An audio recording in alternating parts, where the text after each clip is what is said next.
નમસ્કાર મિત્રો, જય માતાજી। મિત્રો, ઘરમાં દેવ દુઃખ હોય કે પછી કર્મની કઠણાઈ હોય તો આપણને કઈ રીતે ખબર પડે કે આપણા ઘરમાં દેવનું દુઃખ છે? મિત્રો, એના માટે આપણે સર્વપ્રથમ આપણા કુળદેવી કે જે આપણા માતાજી હોય તેની આપણે સાર સંભાળ લેવાની છે। આપણા જે પિતૃ થયા હોય તેમની પણ આપણે સંભાળ લેવાની છે। મિત્રો, ઘરમાં જો દેવનું દુઃખ હોય તો સર્વપ્રથમ તમારા પિતૃઓની સાર સંભાળ લેવી। પિતૃઓના લીધે જ ઘરમાં દેવનું દુઃખ આવે છે। જો તમારા કુળદેવી કે પિતૃ રાજી હશે, તમારા ઉપર પ્રસન્ન હશે તો તમારા ઘરમાં કોઈ દિવસ કોઈ વિઘ્ન કે સંકટ કે પછી દેવ દુઃખ નહીં આવે। મિત્રો, કુળદેવી અને પિતૃઓ રાજી હશે તો ક્યારે પણ જીવનમાં તમે કોઈ સંકટમાં ફસાશો નહીં, કોઈ વિઘ્નમાં આવશો નહીં। સામાજિક ક્ષેત્રે, વ્યવસાય ક્ષેત્રે, ધંધાકીય ક્ષેત્રે હંમેશા તમે સફળ થશો। પણ મિત્રો, ક્યારેક આપણા ઘરમાં દેવનું દુઃખ આવે છે અને કઈ રીતે આપણને દેવના દુઃખની ખબર પડે છે? મિત્રો, જ્યારે આપણા ઘરમાં જો ઝઘડા, કંકાસ, કોઈ બીમારી, કોઈ કોર્ટ કચેરી જો તમારા ઉપર અણવિઘ્નો આવવા મળે, ઓચિંતા વિઘ્નો આવવા મળે તો સમજી લેવું કે તમારા ઉપર તમારા પિતૃઓ કે તમારા કુળદેવી રાજી નથી।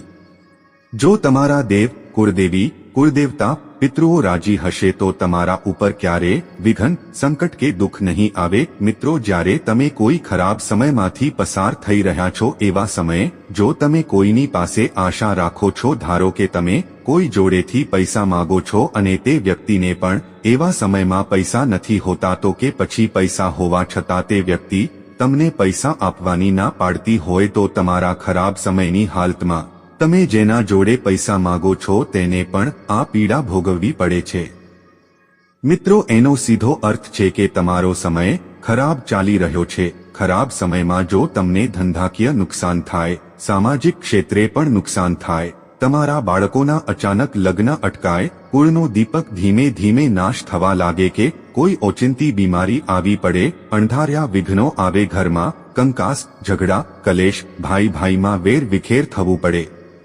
મિત્રો, માતા પિતામાં, કુટુંબ પરિવારમાં અણબનાવ બનવા લાગે ત્યારે સમજી જવું કે આપણા ઘરમાં દેવ દુઃખ છે કે તમારા દેવ તમને કોઈ સંકેત આપે છે કે પછી કર્મની કઠણાઈ। જો તમે કર્મ કરો છો તે નિત્ય સત્ય કર્મ કરો છો, સાચું કર્મ કરો છો અને નીતિથી કર્મ કરો છો તો તેનું ફળ તમને ચોક્કસ શુદ્ધ ફળ મળે છે।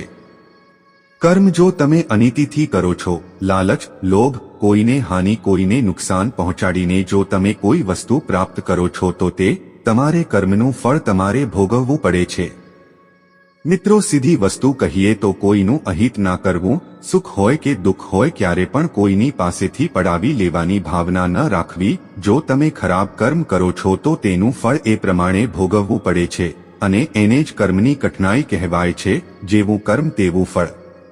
જો તમે કોઈ પણ ગરીબ વ્યક્તિને કપડાં આપો છો, જમવાનું આપો છો, કોઈને મદદરૂપ થાવ છો, કોઈ પણ વ્યક્તિને, દરિદ્ર વ્યક્તિને, સુખી વ્યક્તિને, કોઈ પણને તમે મદદ કરો છો તો તે કર્મ તમારું સારું છે અને તમારા કુળદેવી કુળદેવતા તમારા ઉપર રાજી રહે છે। કોઈનું સારું કરો છો, કોઈનું ભલું કરો છો તો તમારું કર્મ ધોવરાય છે અને તમે કર્મની કઠણાઈથી ધીમે ધીમે મુક્ત થાવ છો। કર્મનું ભાથું જ આપણા જીવનનો મુખ્ય જય છે અને તેથી જ જેવું કર્મ તેવું ફળ। કોઈ પણ દેવી દેવતા હોય, પરમ કૃપાળુ પરમાત્મા ઈશ્વર, તમે જે કુળદેવી માને માનતા હોય, તમારા કુળદેવી ઈષ્ટદેવ દેવી દેવતાને કોઈ પણને તમે માનતા હોય તો કર્મનું ભાથું જ તમારું સારું હશે તો જ તમને સારું ફળ પ્રાપ્ત થશે। તમે જેવું કર્મ કરો છો એવું જ ફળ તમને મળે છે। મિત્રો, આપણે આપણા જીવનમાં આપણા કુળદેવી, આપણા કુળદેવતા અને આપણા પૂર્વજો જો રાજી હોય તો આપણા ઘરમાં ક્યારેય ઝઘડા નથી થતા। આપણા બાળકો, આપણો પરિવાર હંમેશા સુખમય જીવન જીવે છે। જ્યારે આપણો પરિવાર એક સંપ હોય, આપણા પરિવારમાં, આપણા કુટુંબમાં એકતા હોય અને આપણે સુખી જીવન જીવતા હોય તો સમજી લેવું કે આપણા પિતૃઓ અને આપણા કુળદેવી આપણા ઉપર મહેરબાન છે અને આપણા પર કોઈ વિઘ્ન કે સંકટ આવવા દેતા નથી। મિત્રો, જ્યારે જ્યારે આપણા ઉપર કોઈ ઓચિંતું વિઘ્ન આવે અને તમે કોઈ અમુક કારણોસર તમે ફસાઈ ગયા છો તો તમારા કુળદેવીને, તમારા પિતૃઓને જો તમે પ્રસન્ન કરેલા હશે અને રાજી કરેલા હશે તો તમારા કુળદેવી તમને તે મુશ્કેલીમાંથી બહાર કાઢી દે છે। મિત્રો, સાધુ સંતોના ચરણોમાં રહેવું, વડીલોના આશીર્વાદ લેવા, ગુરુજનોના ચરણોમાં કે કોઈ મહાપુરુષના સતવચનો સાંભળીને જો તમે ધર્મના માર્ગે ચાલો છો, તમારા દિલમાં દયા હોય એ જ તરફ સત્યના માર્ગે ચાલો છો તો તમે જીવનમાં ક્યારે મુશ્કેલીઓથી ઘેરાશો નહીં અને હંમેશા તમે કોઈ પણ કાર્યમાં ધંધાકીય ક્ષેત્ર હશે તોય સામાજિક ક્ષેત્રે પણ તમે હંમેશા સતત સફળતા અને પ્રગતિ મેળવી શકો છો. મિત્રો, જેવા રંગ તેવા સંગ. જો તમારી સોબત સારી હશે તો તમને સારા સંસ્કારો મળશે. સારા માણસો જોડે ઉઠક બેઠક કરશો તો તમારા એ પ્રમાણના વિચારો હશે અને જે પ્રમાણે તમારા વિચારો હશે એ જ પ્રમાણે તમારો ઘરનો વર્તન થશે. મિત્રો, વ્યસનથી દૂર રહેવું જોઈએ અને ખરાબ માણસોથી પણ દૂર રહેવું જોઈએ. તેમજ સાધુ સંતોના ચરણોમાં રહેવું અને વડીલોના આશીર્વાદ લેવા, ગુરુજનોના આશીર્વાદ લેવા, માતા પિતાના આશીર્વાદ લેવા, કેમ કે માતા પિતા એ જ આપણા ભગવાન છે.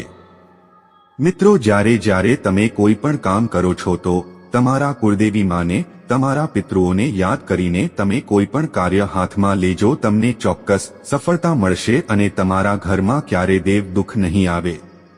મિત્રો, બની શકે તો કોઈના ભલામાં ભાગ લેજો, સારું કાર્ય કરજો, ધર્મના માર્ગે રહેજો. જો મિત્રો આ વિડિયો તમને ગમ્યો હોય તો ચોક્કસ તમારા કુળદેવીનું નામ કોમેન્ટમાં લખી અમારી આ ચેનલને લાઇક, શેર, સબસ્ક્રાઇબ કરવા વિનંતી. અને મિત્રો, આ વિડિયોની માહિતી તમારા બીજા સ્નેહી મિત્રોને પણ શેર કરવા વિનંતી. જય માતાજી. હર હર મહાદેવ.